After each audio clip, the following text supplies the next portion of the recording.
बिस्मिल्लाहिर्रहमानिर्रहीम नहमदुहु व नुसल्ली अला रसूलिहिल करीम अम्मा बाद।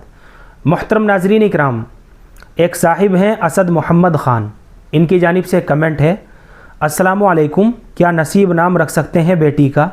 क्या ये नाम अच्छा लगेगा? वालेकुमुस्सलाम व रहमतुल्लाहि व बरकातुहू।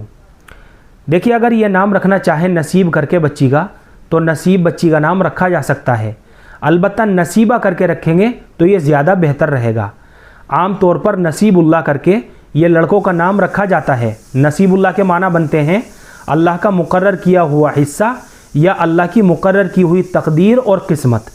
नसीब स्वाद के तलफ़ुज़ के साथ, ये अरबी ज़ुबान का लफ्ज़ है। सबसे पहले नून है, उसके बाद स्वाद है, उसके बाद या है और आखिर में बा है नसीब, जिसके माना आते हैं अरबी ज़ुबान के अंदर हिस्सा, खुश, किस्मत और तकदीर। ये सारे माना जो है ना नसीब नाम के माना हैं। तो इसके मानी के ऊपर अगर हम गौर करें तो बच्ची का नाम रखने के लिहाज से इसके माना के अंदर कोई ख़राबी की बात नहीं है, कोई हरज की बात नहीं है। नसीब करके बच्ची का नाम रखा जा सकता है। अलबत्ता मेरा मशवरा आपके लिए यही है कि आप अपनी बच्ची का नसीबा करके नाम रखें। नसीबा स्वाद के तलफ़ुज़ के साथ, इसके माना बनते हैं हिस्सा, खुश, किस्मत और तकदीर।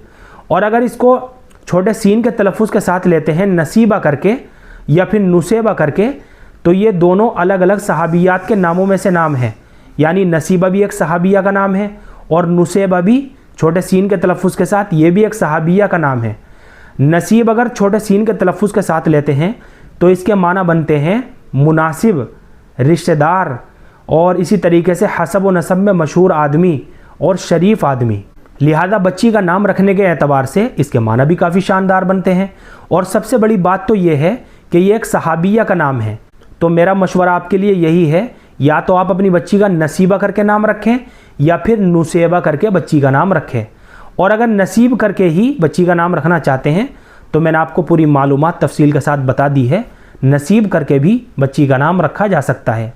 तो ये मुख्तसर सी मालूमात थी जो मैंने आपको नसीब नाम के ताल्लुक़ से आप हज़रात तक पहुँचाई है। उम्मीद करता हूँ कि आपको अच्छी तरह समझ में आ गया होगा। अल्लाह हम सबको सुन्नत व शरीयत पर पाबंद फरमाए। फ़क़त वल्लाहु आलम।